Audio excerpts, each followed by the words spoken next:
Alors bonjour tout le monde. Je vais vous faire aujourd'hui un petit tour du potager au 1er janvier et vous montrer que le potager et les serres, ce n'est pas mort parce qu'il fait froid. Aujourd'hui on a de la chance, on a 11 degrés et là on peut déjà voir les ails que j'avais plantés à l'automne. Ils commencent déjà à sortir de terre, surtout le long. Voilà pour les ails. Je vais vous montrer maintenant dans la première serre. Je vais dire bonjour aux poulettes. Coucou. Les poulettes, elles croient quand je suis là qu'elles reçoivent à manger. Je vais vous montrer la serre. Là on a déjà quand même eu déjà du -3, -4. Là on a notre mâche. On en a déjà accueilli pas mal. Je laisse toujours les cœurs que ça produise des nouvelles feuilles de ce côté là. Et on a l'autre sorte de ce côté là, la coquille louvière. On a déjà bien entamé. Là j'ai dû enlever par contre tous les céleris, comme vous pouvez voir. On a mangé avec tous les céleris 2 fois de suite des bonnes grosses salades de céleri. J'ai enlevé tous les céleris d'un coup parce que j'ai une taupe dans la serre. Et bon, elle m'a fait partout des tas. Là aussi, elle m'a même mangé une salade par les racines et les poireaux. Là aussi, elle a creusé. Bon, j'ai étalé les tas de taupes. Elle est même arrivée à la manège là-bas. Je sais pas si vous voyez. Jusque dans le bac à épinards. Elle m'a pas encore attaqué pour l'instant les épinards, mais elle m'a fait déjà des tas de terre. La taupe. Voilà, on voit encore les épinards d'hiver. Hein. Pour l'instant, ils stagnent un peu à cause du froid. Mais dès qu'il y a le printemps, ils vont repartir. Je pense qu'on pourra en récolter encore une bonne fois des épinards. Et après, bon, tout dépend de la température. S'il fait pas trop chaud d'un coup, ils vont pas monter en fleurs. Et dès qu'ils vont monter en fleurs, donc les épinards, on va les enlever. Ou à la rigueur, en laisser quelques-uns pour récupérer les graines.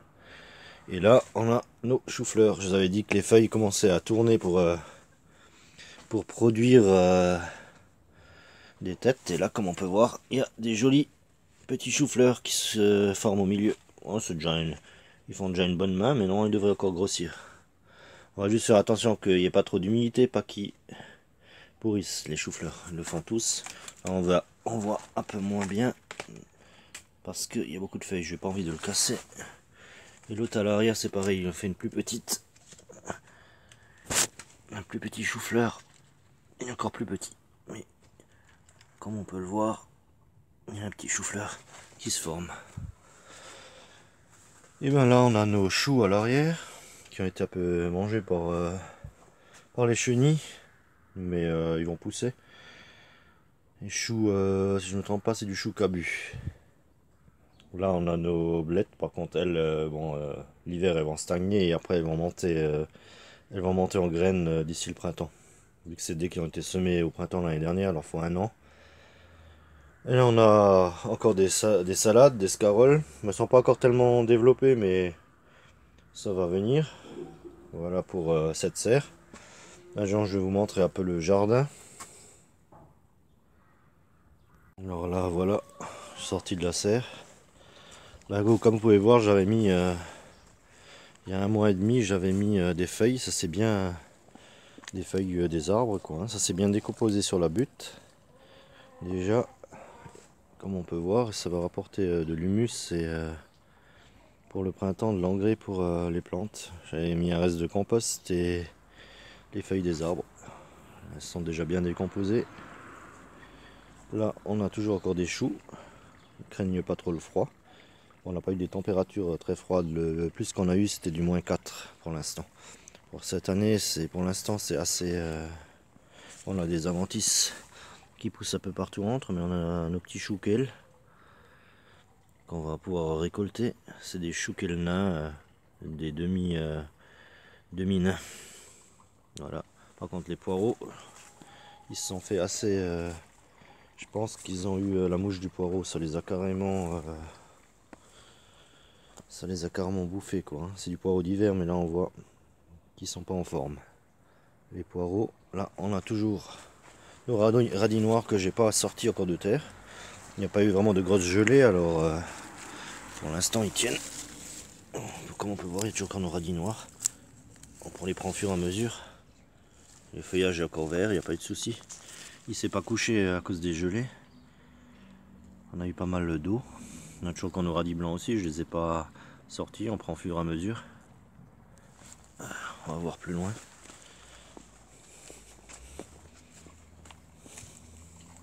Bon, notre laurier sauce, il n'a pas pris de coup de froid, les feuilles sont toujours tout à fait bien. On n'a pas eu des gelées excessifs. Là, ben, nos choux de Bruxelles, je pense que cette année, par contre, on n'en aura pas. Comme on peut voir, je sais pas si vous voyez, il y a des tout petits choux de Bruxelles entre les feuilles, mais ça viendra plus. Au printemps, il va faire chaud, ils vont monter en fleurs. Notre mâche là, qu'on a pris au fur et à mesure. Pareil pour l'autre. Il reste les plus petites, mais dès le printemps, elles vont reprendre de la vigueur et continuer à pousser. Je vais vous montrer maintenant ce qui reste encore dans l'autre serre. Alors là, je voulais juste vous montrer. J'avais planté des oignons de tulipes. Et comme vous pouvez voir, les oignons de tulipes commencent déjà à sortir de terre un peu partout. On va bien voir si ça va résister s'il y a des grosses gelées. Parce que le souci qu'il y a, c'est que les oignons de tulipes, je les ai pas plantés assez profond. Ça fait qu'ils commencent déjà à avoir leurs germes. J'ai peur que ça gèle. On verra bien au printemps les oignons de tulipes ce que ça va donner. On verra si ça gèle ou pas. Alors voilà, nous voilà dans la deuxième serre. Et bien là, on a toujours de la bourrache qui pousse un peu partout. Hein. Elle craint pas trop le froid, la bourrache. On a toujours encore des laitues dans la serre, elle continue à pousser. Par moments, elle s'arrête un peu, mais dès que dans la serre, il y a quand même une certaine chaleur, en journée, quand il y a peu de soleil, elle continue à pousser. Les laitues, et à faire des jolis cœurs. On en a déjà cueilli quelques-unes, comme vous pouvez voir. Là, une, deux. On a cueilli 3. Là, on a toujours encore de la scarole. Dans la serre, elle craint un peu moins le gel. Encore que j'avais quand même un soir du -3 déjà dans la serre. Voilà, toujours encore de belles scaroles. Bon, il y a beaucoup d'avantis qui poussent partout. Pour l'instant, je les enlève pas. Il y a pas mal beaucoup de stellaires. De stellaires qui poussent. Je vais en enlever un peu. J'en donne en général aux poules. Et je sais pas si vous pouvez voir, elles ont même des petites fleurs blanches dans la serre. Ça continue à pousser. Voilà. Là on a encore des jolies scaroles. Là on a une qui est vraiment, on va voir par rapport à ma main, elle est vraiment énorme. Voilà. Là j'avais mis mon citronnier caviar dans la serre, malgré qu'il y ait eu du -3. Non, c'est pas trop pour chez nous ce genre de plante, mais malgré qu'il y ait eu du -3, il a quand même résisté. Il n'y a pas de feuilles qui ont jauni ou quoi que ce soit. Voilà. Là, on a dans la serre actuellement, on a carrément du... Bon, le thermomètre est posé au soleil, je sais pas si vous arrivez à voir, mais on a du 20 degrés dans la serre. Alors qu'on a du 12 degrés à l'extérieur. Après, qu'est-ce qu'il nous reste? Ben, tout ce qui était salade jeune pousse, on a mangé. Et ce qui était plus beau, c'est les poules qui ont reçu. Alors ensuite, là, on a, comme vous pouvez voir, de la mâche. Bon, elle est envahie par la stellaire. Là, vous voyez bien les petites fleurs blanches des stellaires qui vont redonner des graines. Voilà, de la mâche, là, qui est dans la stellaire, mais c'est pas un souci.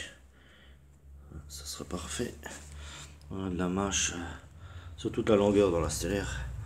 Il faudra d'ailleurs que je l'enlève un peu pour pas que la mâche soit étouffée sur toute la longueur. Et là, on a toujours encore au centre nos épinards d'hiver. Bon, il y a quelques belles feuilles, on pourrait déjà en consommer. Et là, le cœur, comme vous pouvez voir, le cœur des épinards, il se prépare vraiment déjà pour avoir des nouvelles petites feuilles partout.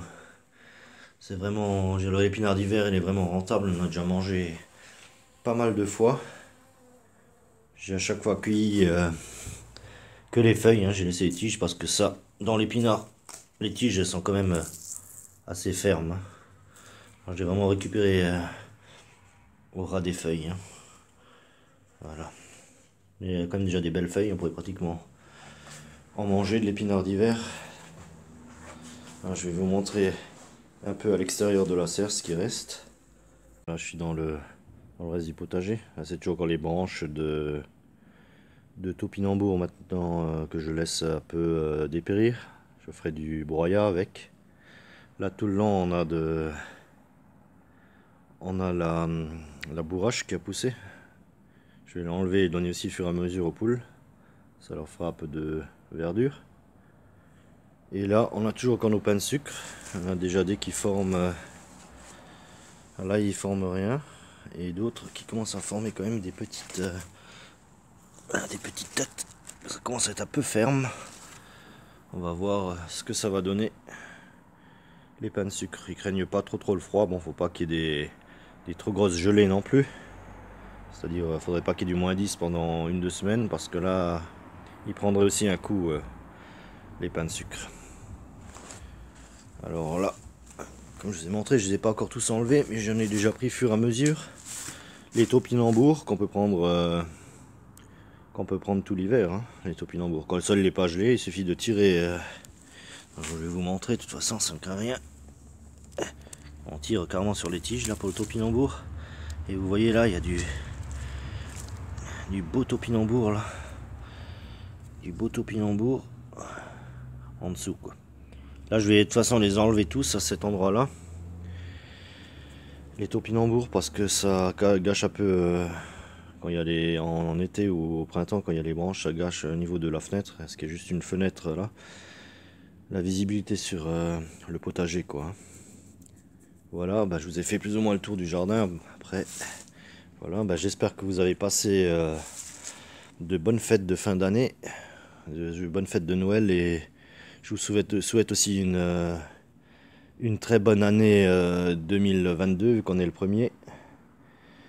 Vu qu'on est le 1er janvier, je vous souhaite une très bonne année 2022 et je vais vous laisser.